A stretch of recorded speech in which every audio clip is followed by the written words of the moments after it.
Hello नमस्कार, स्वागत है सभी का। चलिए पढ़ना स्टार्ट करते हैं। पिछले वीडियो में हमने जो हिंदी साहित्य के महान रचनाकार, राइटर, महान जो साहित्यकार सूर्यकांत त्रिपाठी निराला, उनके जीवन के विषय में पढ़ा था। और उनके जो जीवन के विषय में पढ़ते हुए हमने सीखा था कि जो उनका जो जन्म है वो 21 फरवरी 1896 को हुआ था। लास्ट में मैंने जब वीडियो दोबारा खोल कर देखी तो शायद मेरे मुंह से जो 1996 निकल गया, तो 1996 ये अपने स्व विवेक पर ले लेना चाहिए कि 1996 गलत है और 1896 जो सही है, यानी कि 21 फरवरी 1896 को इनका जो जन्म हुआ। क्योंकि मैंने बार बार जो 1900 की उनकी रचनाओं के विषय में बताया था, तो इससे स्टूडेंट को अपने आप ही मतलब रियलाइज होना चाहिए कि जो इनका जो जन्म था वो 1896 को हुआ था। मैंने कहा था कि जो 1916 में उनकी जो कविता जो छपी थी, जूही की कली, जो कि महावीर प्रसाद द्विवेदी ने नहीं छापी थी, और उसके पश्चात वही जो रचना, उसी रचना के कारण ये महान जो कवि कहलाए। और उनकी जो ये जो रचना थी ये 1922 ईस्वी में छपी थी। और इसके पश्चात जो इनका जो जन्म हुआ और जो बंगाल के मेदिनीपुर गांव में हुआ सूर्यकांत त्रिपाठी निराला का। और ये जो कवि थे जो सूर्यकांत त्रिपाठी निराला, ये छायावाद के महान रचनाकार, साहित्यकार, लेखककार थे। और इन्होंने छायावाद के ये आधार स्तंभ थे। छायावाद में जो चार जो कवि है वो महत्वपूर्ण स्थान रखते हैं। उसमें सबसे पहला जो राइटर हम लेते हैं वो जयशंकर प्रसाद को हम लेते हैं, और दूसरा हम लेते हैं सुमित्रा नंदन पंत को हम लेते हैं, जो प्रकृति के से रिलेटेड जिन्होंने रचनाएं लिखी। और उसके पश्चात निराला का नाम आता है, सूर्यकांत त्रिपाठी निराला, जिन्होंने प्रकृति से ही रिलेटेड जो अपनी जो रचनाएं बहुत ज़्यादा संख्या में लिखी। और उसके पश्चात हम जो महादेवी वर्मा का नाम लेते हैं। जो महादेवी वर्मा है वो भी छायावाद की प्रमुख जो आधार स्तंभ थी। तो ये जो चार जो साहित्यकार थे, यानी कि रचनाकार थे, राइटरकार थे, लेखक थे, तो ये जो हिंदी साहित्य में छायावाद के प्रमुख जो रचनाकार कहलाए। तो इनमें से सूर्यकांत त्रिपाठी निराला भी एक रचनाकार थे। इन्होंने प्रकृति के विषय में बहुत सारी रचनाएं लिखी, और उन्होंने राम भक्ति से भी रिलेटेड और रामचरितमानस का भी उन्होंने पद्यानुवाद किया। और इसके अतिरिक्त जो निराला ने एक और जो कार्य किया वो मुक्त छंद की कविता लिखी। मुक्त छंद की कविता का अर्थ यही था कि जो इससे पहले की जो रचनाएं लिखी जाती थी तो वो छंदों से रिलेटेड लिखे थे, यानी कि अनुष्टुप छंद में या वसंत तिलका छंद में। तो इन जो लेकिन जो रचनाकार थे ये महाकवि निराला, तो उन्होंने मुक्त छंद की कविता लिखी। मुक्त छंद का अर्थ यानी कि उन्होंने तुकबंदी बंद करके और मुक्त छंद की जो कविता लिखी, वो क्योंकि इनका जो मेन जो लक्ष्य था कविता को छंदों से मुक्त करना था। और इसके बाद ही जो रचनाएं जो लिखी गई वो मुक्त छंद से रिलेटेड जो अन्य रचनाकारों ने भी लिखा, तो इस रूप में भी इनको याद किया जाता है। दूसरी जो बात, जो इनका जो जन्म के विषय में मैंने पहले बता दिया कि जो इनका जो जन्म हुआ था वो 21 फरवरी 1896 ईस्वी को हुआ था, और इनकी जो मृत्यु हुई वो 15 अक्टूबर 1961 ईस्वी में हुआ था। तो सूर्यकांत त्रिपाठी निराला और उनके रचनाकारों के विषय में हमने पढ़ लिया था। और आज का जो हमारा जो मेन जो विषय रहेगा, आज जैसे हम जानते हैं 30 जुलाई 2020 है, और आज मैं की क्लास मेरा लेने का अर्थ है कि कल जो 31 जुलाई है, कल 31 जुलाई है। और ऐसे जो इस समय में जो हमारे जो महान रचनाकार है, महान राइटर है, महान कहानीकार और उपन्यासकार, महान जो नाटककार, जो हिंदी साहित्य के जो गद्य साहित्य के रचनाकार कहलाए, मुंशी प्रेमचंद, तो उनका जो जन्म मनाया जाता है 31 जुलाई। इनका जो जन्म हुआ था वो 31 जुलाई 1880 ईस्वी को लम्ही नामक गांव में वाराणसी के पास हुआ था। और ये जो मुंशी प्रेमचंद की रचनाएं और उनके जीवन के विषय में इससे पहले मैंने एक वीडियो बना रखी है, और तो उनकी जो सारी कहानियाँ, उनके उपन्यास, उनके नाटक, उसके विषय में मैंने पूरे डिटेल से बता रखा है। और इसके अतिरिक्त आज मुंशी प्रेमचंद के विषय में बताने का मेरा यही जो लक्ष्य है कि कल हम जो मुंशी प्रेमचंद है, हमारे जो रचनाकार हैं, तो उनका जो जन्म दिवस है, और इस विषय पर मैं सभी जो साहित्य के को जानने वाले और साहित्य के विषय में लिखने वाले और साहित्य से संबंध रखने वाले रचनाकारों, राइटरों, और तो उनको मैं इस हमारे जो मुंशी जो प्रेमचंद है हिंदी साहित्यकार, तो उनके जन्मदिन पर बधाई देना चाहती हूँ। उन्होंने जो हिंदी साहित्य में लिखा वो गद्य में लिखा, यानी कि पद्य से रिलेटेड उनकी रचना नहीं थी। और उन्होंने जो लिखा तो उर्दू में लिखना स्टार्ट किया था, और नवाब राय के नाम से ये लिखते थे। इनका जो पहली जो रचना आई अनमोल रत्न आई, और इससे पहले ही इनकी जो रचना आई सोजे वतन 1907 ईस्वी के आसपास जो आई थी, तो उसको अंग्रेजों ने जब्त कर लिया था। और कई बार एग्जाम में ये क्वेश्चन आ जाता है कि अंग्रेजों ने जो मुंशी प्रेमचंद की कौन सी रचना को जब्त कर लिया था। तो इनकी जो एक रचना आई थी सोजे वतन, तो उसको अंग्रेजों ने जब्त कर लिया था। मुंशी प्रेमचंद ही एक ऐसे राइटर है जिन्होंने फिल्मों की पटकथाएं भी लिखी, और उन्हें कहानियां लिखी, बहुत सारे नाटक लिखे, और उन्होंने उपन्यास लिखे।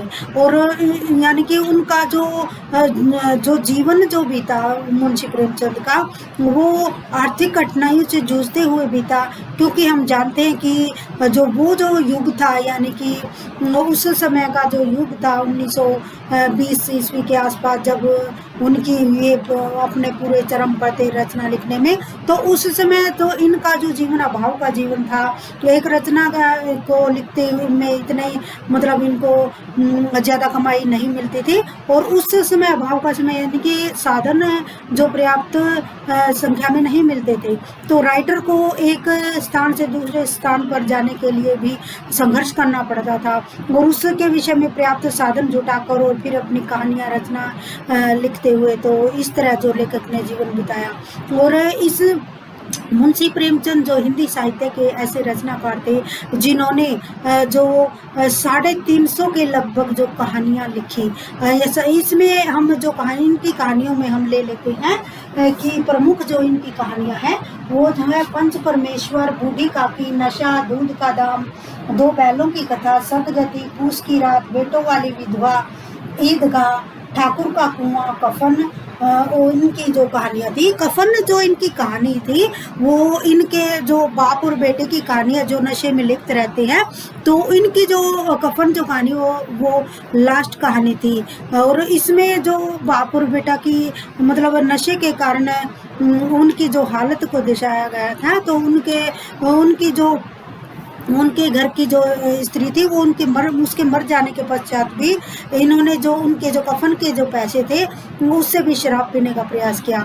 तो यानी कि जो वे कंडीशन जो मुंशी प्रेमचंद ने 1930 ईस्वी के 1920 या 1916 ईस्वी के आसपास जो लिखी जो कंडीशन, वही आज हम 2020 में भी देखने को मिलती है, वही कंडीशन। और उस समय जो सामाजिक, आर्थिक, राजनीतिक जो परिस्थितियाँ थी वो आज भी वही विकराल रूप लिए हुए है, लेकिन थोड़ा सा डिफरेंस आ गया है कि उस समय जो पर्याप्त जो साधन नहीं होते थे, आज पर्याप्त साधन है। और मुंशी प्रेमचंद ने जो उस समय की सामाजिक जो घटनाओं से ही रिलेटेड अपना जो साहित्य में लिखा, ये एक बंधी परिपाटी में नहीं बंधे, अर्थात कहने का अर्थ यह है कि इन्होंने जो बंद कर नहीं लिखा, कहने का अर्थ यही कि ये उन्होंने स्वतंत्र रूप से कार्य किया, यानी कि किसी संस्था के रूप में इन्होंने काम नहीं किया, किसी संस्था में काम नहीं किया, उन्होंने स्वतंत्र रूप से काम किया।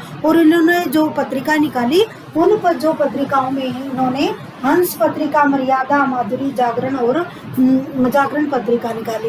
तो ऐसे राइटर जिनका जो कार्य केवल लिखना और पढ़ना ही था, यानी कि ये बैठ जाते लिखने तो अपना लिखते ही लिखते थे।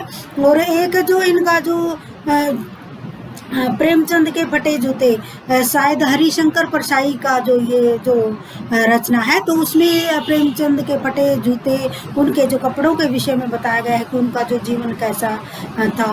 तो मुंशी प्रेमचंद हिंदी साहित्य के ऐसे रचनाकार थे जिन्होंने अभाव में अपना जीवन काटा। और इनके जो जीवन के विषय में मैंने जो पूरी पहले वीडियो बना रखी है।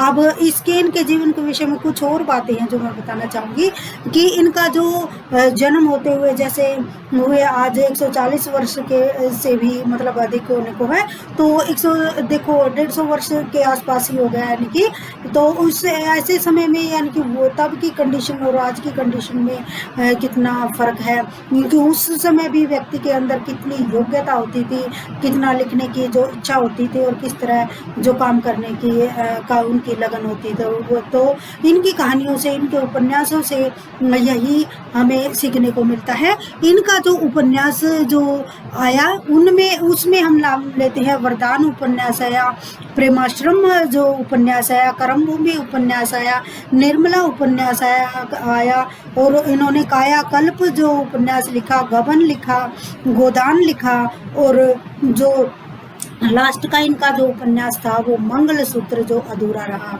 और जैसे मंगलसूत्र जो 11वां जो उपन्यास था जो अधूरा रहा। और इसके पश्चात जो इन्होंने नाटक जो लिखे, करबला संग्राम, प्रेम की देवी, जो इस तरह के जो इन्होंने जो नाटक लिखे।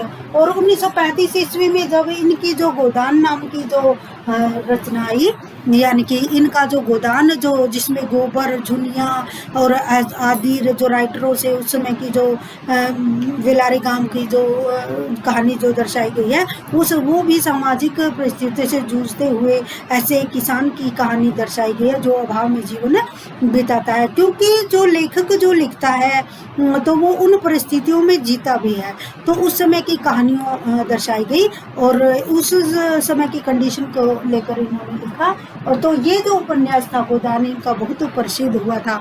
और एक और बात, जो 1936 ईस्वी में जब ये अपने जो इनका जो स्वास्थ्य भी ठीक नहीं रहता था, तो इन्होंने प्रगतिशील लेखक संघ की एक संस्था थी, तो उसमें अध्यक्ष बनाए गए थे और ये इनका जीवन का चरम था। और फिर इनकी जो मृत्यु हुई तो वे 8 अक्टूबर 1936 ईस्वी को उनकी डेथ हो गई। और ये जो प्रगतिशील लेखक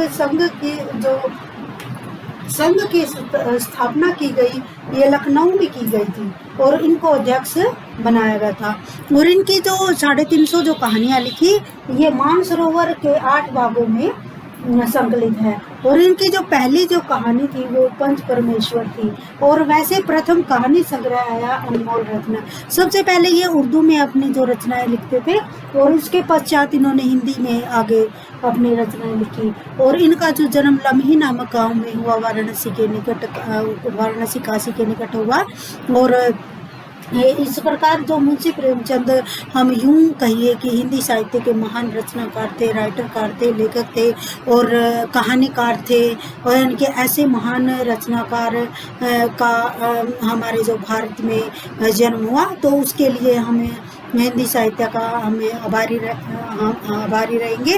तो ऐसे महान जो रचनाकार, महान सपूत भारत की धरती पर होते हैं, तो इसके लिए हमें सभी को गर्व महसूस होता है। तो इस प्रकार के रचनाओं को रचनाकारों को हम सलाम करते हैं और उनको आदर सहित, यानी कि जब हम छोटे छोटे जो बच्चे होते हैं हिंदी की जो पुस्तकों में मैं देखती हूँ, जैसे 2nd 3rd में, तो उसमें राइटर का नाम शायद ना भी लिखा हो, लेकिन जैसे 2 बैलों की कथा लिखती, तो उस तरह की जो कहानियाँ लिख कर ही समझ जाते हैं कि बच्चों को छोटी छोटी जो कहानियाँ समझा कर, यानी कि जब बच्चा 1st या 2nd क्लास से ही शुरू हो जाता है और लास्ट में फिर MA जो BEd MA तक की जो बुक आती, तो उन सभी में जो महान रचनाकार के विषय में बताया गया है।